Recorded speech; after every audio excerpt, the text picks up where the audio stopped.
Our next guest is the executive director of the Pedigree Foundation, and today she's here. She's sharing some great adoption tips for all of us so we can find that new furry best friend we are searching for. Please welcome Debra Fair. Welcome, Deb. Thank you. I'm happy to be here. I know, it's like there's so many things to consider when you're doing that. But first, let's talk about the Pedigree Foundation, all the wonderful work that you guys are doing for shelter dogs and rescue dogs. Yes, thank you. Pedigree Foundation, we exist to support shelters and rescues through our grants programs to get more dogs adopted. Yeah. I'll tell you, since 2008, we've awarded $6.7 million through 5,000 grants to shelters and rescues across the country. That's fantastic. That's phenomenal. So April 30th was National Adoption Day, National Pet Adoption Day, but you say every day should be National Pet Adoption Day. Yeah, I do too. Yeah. And every month should be National Pet Month. Well, there are 4 million dogs that end up in shelters and rescues every year, 2 million of which actually find their forever homes. So we're all about raising awareness that there are a bunch of beautiful, loving dogs that are in need of a loving home. And, you know, for us at Pedigree Foundation, we want to see a day where every dog is safe, secure, fed well, and loved. We share that vision with you passionately. You're doing your part. 3 dogs at a time. I am 3 dogs at a time. They're the love of our family. Yes, they are. Yeah, tell us a little bit about the ones that you rescue. So we have 3 rescue dogs. You know, when we talk about lifestyle, and there they are, the girls. Yeah. So when we talk about, you know, what you're looking for in lifestyle, we were at a point where we said, you know, we want to look at rescuing and a specific breed in particular. We fell in love with Cavalier King Charles Spaniels, and so Bonnie Hunt Fair is our oldest. She's 14. Sorry, you said Bonnie Hunt? Yes, Fair. Bonnie Hunt Fair. So all my dogs, I grew up in LA, so they have celebrity names. Oh, wow. Pets have, as a matter of fact. Yes, they are. So Bonnie is 14. She was rescued and adopted through Lucky Star Cavalier Rescue. My 2 rubies, Lily James Fair is 6.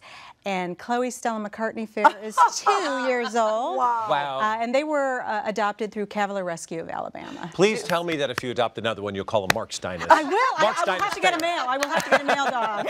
Does the tour, the celebrity tour, go by your house? Yes, they do, as a matter of fact, in Nashville. They do. We're part of the Nashville music tour, yes. Looking for your dogs. Yes. So you have some tips about adopting, and you say the first and foremost, the most important is committing fully to adoption. What do you mean by that? Well, adoption and fostering is not for everyone. And so when you take that into consideration, there are some questions that you need to think about, in particular, your lifestyle. Are you looking for an older dog? Are you looking for a puppy? Will this dog adjust to a family, right? Kids, children. Sure. Will the dog adjust to other family dogs that you may have, or pets like cats? So you need to take those into consideration when you're thinking about adoption. And it's a commitment. Because yeah, it is a lifetime commitment, and there are some medical needs that some of these dogs may have as well. So, is it possible? And I feel like I should know this, but I kind of think that the shelters are just all mixed breed. But are there purebreds there as well? There are purebreds there, Mark. Believe it or not, purebred dogs do end up in shelters every day, and part of it's because you may have a family that may have got a dog from a breeder, and at some point in their life they decided, well, you know, we don't have the financial means to take care of this dog anymore. There could have been some family situations that may have happened that prevented them from keeping the dog, so they do end up in shelters. And I would say that breed does not always distinguish a dog's temperament. Right. No. You have to look at other things. There's environmentals as far as trainability, how the dog will act with other dogs. And if you are interested in a mixed breed dog, there are definitely some tools that you can use. There are DNA tests out there that can help you distinguish, like Wisdom Panel, what kind of dog or dogs are in. Right, they do DNA tests on the doggies just like they do on us. So are there other things that people should consider when they're thinking about adopting? I think lifestyle is really important. Are you home all the time, right? Will you need somebody there to help you with the training and also the exercising of the dog? I think those are really important to think about when you're looking about adopting a forever friend into your family. Right. Transition is important. It's important as far as size as well. Are you looking for a running buddy? Are you looking for a lap dog? I mean, those are all things that you want to. Are you willing to take a senior dog as well? Because they're beautiful, loving senior dogs that end up in rescues and shelters every day. Well, we asked Shirley and Paige to sit on this. I'm sorry to introduce you at the beginning, or at least acknowledge you're sitting here, but I know that both of you have a passion for for dogs and cats and animals in general. But Paige, I never asked you this, but I know that you and Jason made a conscious decision to wait to adopt. Yes. Why? Yes, it sounds very serious. We decided to wait. No, you wait, which is good because we're evaluating your lifestyle. That's important. We had 3 cats at the time. I had 1 cat when I met Jason, by the way. And he said he didn't like cats. Oh He my got 2 gosh. more. Yeah. He adopted 2. So we had 3 cats, and so we knew we wanted a dog, but we wanted to wait till we were home, or at least one of them was home most of the time. And then we thought, well, if we're getting 1, we should probably get 2 because they can play together. And so we got Juno in Series, which we have a picture of. So Juno there is on the right, Series on the left. We got her at the local shelter here in Chatsworth.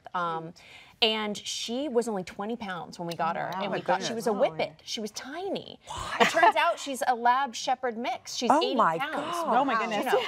So when you were talking about lap dog, running dog, what are you looking for? She's all that. At 80 pounds? Yes, but for us it was just important, does she fit in our lifestyle? Does she get along with the cats? And you know, we brought her home and watched, made sure.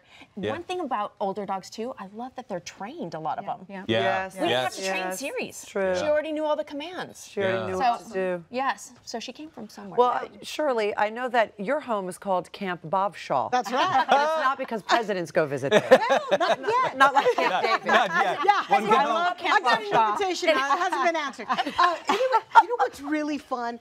It's that in our house, it's always full of people, and it's always full of pets. I have a picture here of my 2 babies, Charlie and Foxy. Took them to the park, but we have an open door policy. If we have a holiday, family's coming, nobody has to ask, can I bring my dog?